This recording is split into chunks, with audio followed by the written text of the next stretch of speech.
Hey everybody, today I'm going to review Shazam! We have now entered the 7th installment of the DC Extended Universe.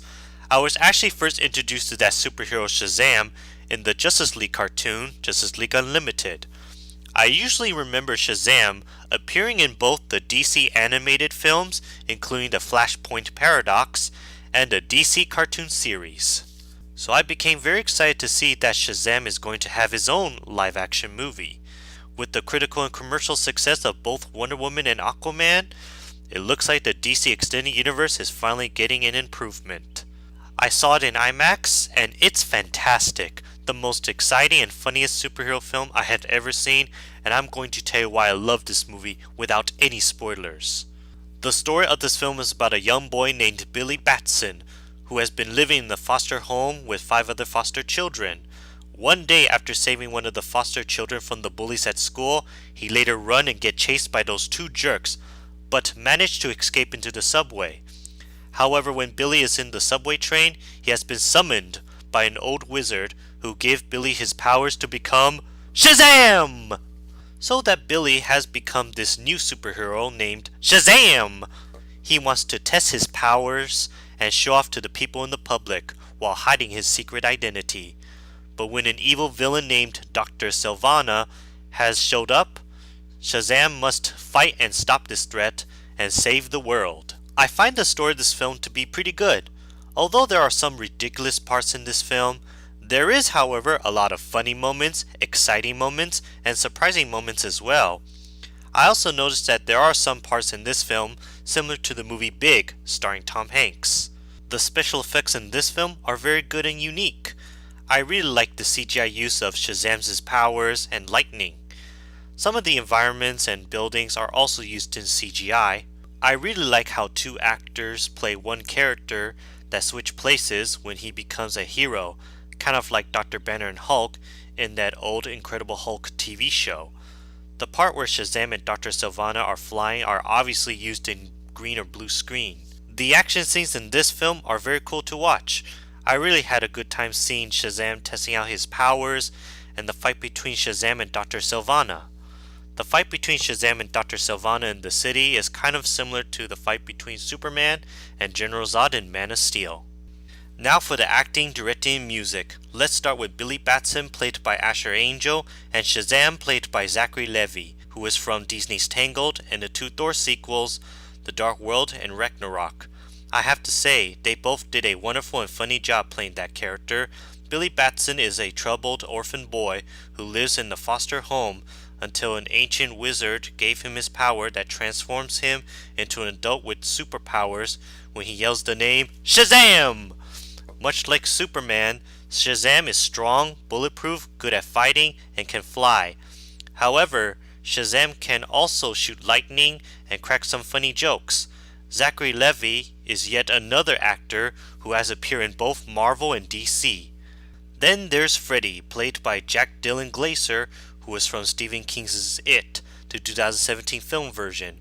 Freddy is Billy's foster brother and best friend, who is a disabled, nerdy boy who is so interested in superheroes that he is the only person who knows that Billy is Shazam and wanted to help out. As for the villain, Dr. Sivana, played by Mark Strong, he did a pretty cool job playing that evil bad guy who has grown as an outcast in his wealthy family that wanted to challenge and fight Shazam for his powers. I find it funny that Mark Strong was Sinestro in Green Lantern, yet another actor who has been in a DC movie 2 times.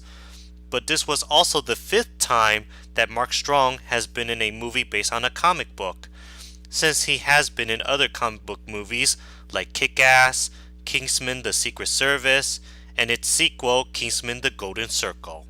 An ancient wizard played by Djimon Hounsou was the original Shazam, who was seeking to give his powers to his successor that eventually went to Billy Batson, who is now the new Shazam.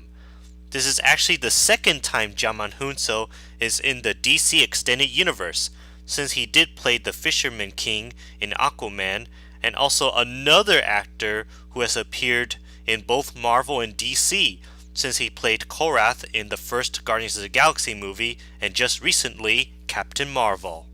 David F. Sandberg, I think, did a splendid job directing this movie.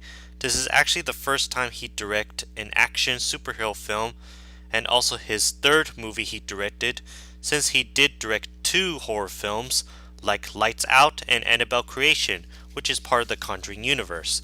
The music composed by Benjamin Wellfish, who did the music for films like Hidden Figures, the 2017 Stephen King's It film, and its upcoming sequel It Chapter 2, and Blade Runner 2049. Sounds very action-packed and definitely feels like a superhero movie.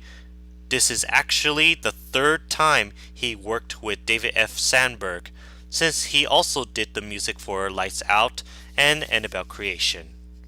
So overall, this is one of the most excellent and entertaining superhero films I had ever seen. It is so good to see a DC superhero films done right. I actually pretty much enjoyed this DC movie the same way I enjoy Wonder Woman and Aquaman. I actually loved this movie more than Captain Marvel. Even though Captain Marvel is a great female superhero film, I love Shazam a lot more. I am definitely looking forward to see a Shazam sequel, as well as more DC superhero films in this extended universe, such as Birds of Prey, Wonder Woman 1984, the new Batman movie, the Suicide Squad sequel, the Flash movie, Aquaman 2, and hopefully a Green Lantern reboot. However, yes, I am fully aware that Ben Affleck will not return to play Batman, and Henry Cavill apparently decided not to come back as Superman, which I hope he changes his mind, or maybe he will be replaced eventually. The DC Extended Universe may not be as well received as the Marvel Cinematic Universe, but I still enjoy all the DC films in this extended universe, but not as much as the Dark Knight trilogy. Anyway, if you're a fan of DC, go see it. Oh, and be sure to stay both the mid and after credit scenes. I will not tell you what happened, but it is both funny and is leading up to another DC film. So I give this movie 4.5 out of 5 nuclear bombs.